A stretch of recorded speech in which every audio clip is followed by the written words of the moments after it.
Assalamualaikum warahmatullahi wabarakatuh. Perkenalkan, saya Elin Ramawati, NIM 4101418019 dari Pendidikan Matematika kelas A Universitas Negeri Semarang. Di sini saya akan menjelaskan bagaimana cara membuat ERD jika diketahui soal seperti ini. Seorang peneliti dalam bidang kesenian meminta Anda untuk merancang sebuah database yang mencatat rincian seniman dan museum di mana lukisan mereka ditampilkan. Untuk setiap lukisan, peneliti ingin mencatat ukuran kanvas, tahun lukisan tersebut dicat, dan gaya lukisannya. Hal yang ingin dicatat sang peneliti dari seniman adalah negara asal seniman, tanggal lahir, dan tahun kematiannya. Untuk setiap museum, data yang ingin disimpan adalah rincian lokasi museum dan spesialisasi dari museum tersebut. Nah, untuk membuat ERD, gunakan Google Chrome, kemudian masuk di web erdproof.com, kemudian login. Gunakan email, masukkan password.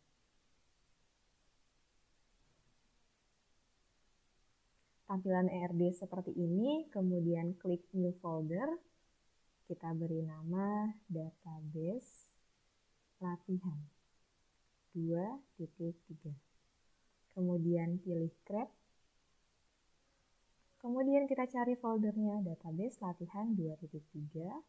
Kemudian kita buat diagram baru, klik New Diagram, pilih namanya, yaitu diganti dengan tugas database latihan 2.3. Kemudian pilih Create. Klik, kemudian tampilannya seperti ini. Cara membuat diagram yang pertama, kita gunakan entity, pilih 3 entity. Nah, kemudian entity yang pertama, kita rubah namanya menjadi museum. Entity yang kedua, kita rubah namanya menjadi lukisan.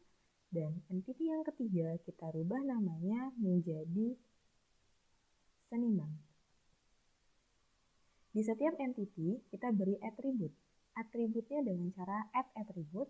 Atribut yang pertama, kita beri nama spesialisasi museum.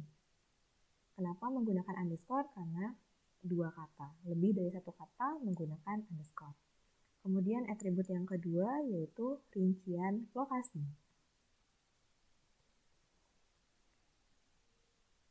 Bisa kita tempatkan atributnya sesuai dengan selera kita masing-masing. Kemudian entity yang kedua, lukisan, kita tambahkan atribut. Atribut yang pertama adalah ukuran kanvas. Atribut yang kedua yaitu tahun lukisan. Atribut yang ketiga yaitu judul. Atribut yang keempat yaitu gaya. Dan atribut yang terakhir yaitu ID lukisan.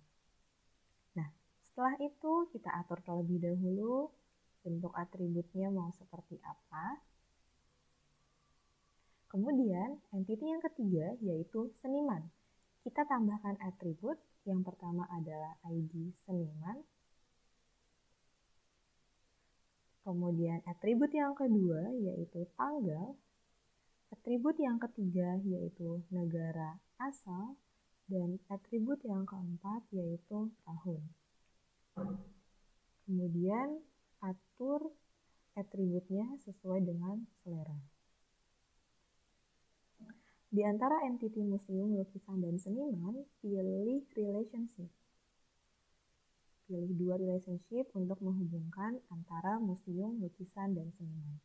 Relationship yang pertama itu beri nama menampilkan.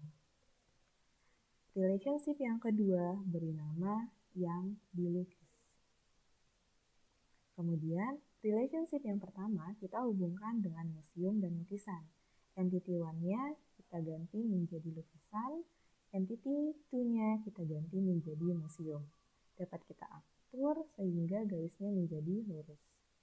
Kemudian di entity yang kedua, kita hubungkan antara lukisan dan seniman. Entity yang pertama kita ganti dengan seniman, kita hubungkan dengan seniman. Kemudian entity yang kedua kita hubungkan dengan lukisan. Atur kembali sehingga garisnya menjadi lurus.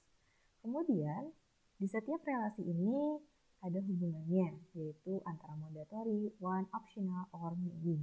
Kemudian kita pilih di entity itu yang museum, kita pilih one dan optional. Kemudian di lukisan kita pilih mandatory dan one.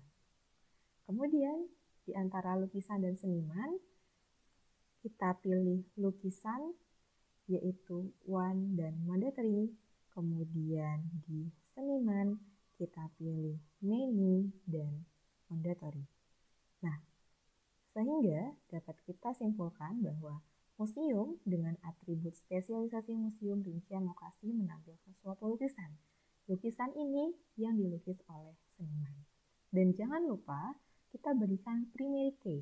Primary key ini unik sifatnya. Jadi seperti kalau dalam perkuliahan NIM atau NIP, tapi di dalam soal ini kita pilihnya ID seniman dan ID lukisan. Mengapa?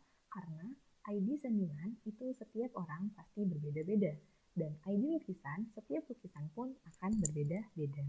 Seperti ini, kemudian pilih menu untuk menyimpan filenya. Namun sebelum itu jika tombol save ini aktif, berarti kita harus mengkliknya.